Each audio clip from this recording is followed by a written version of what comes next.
在1997年全国通过建立下放公民投票之后，国会对第二年实施宪例。1998温议是地方政府法案。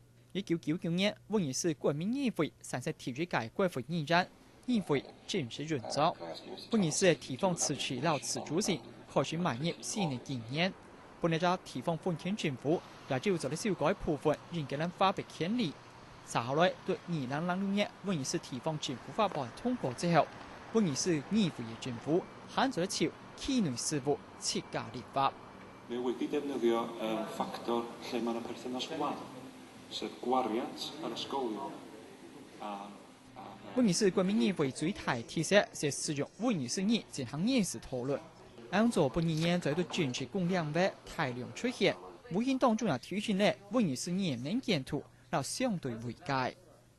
For those people who don't speak the Welsh language, they expect that public services are made available to people who speak the Welsh language and wish to have those services in that language.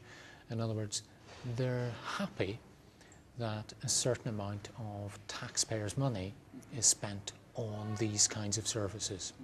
那個透明化係温議是議會第二個特點。 And once you're inside the building, you can walk around, you can watch the proceedings, so you can actually watch the politicians making their decisions.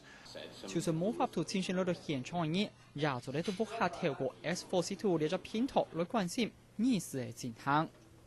温議是國民議會除了開會時間係全場透過電視轉播之外，就連當團都嘅進行協作，也都透明玻璃地圖進行唔讓人看。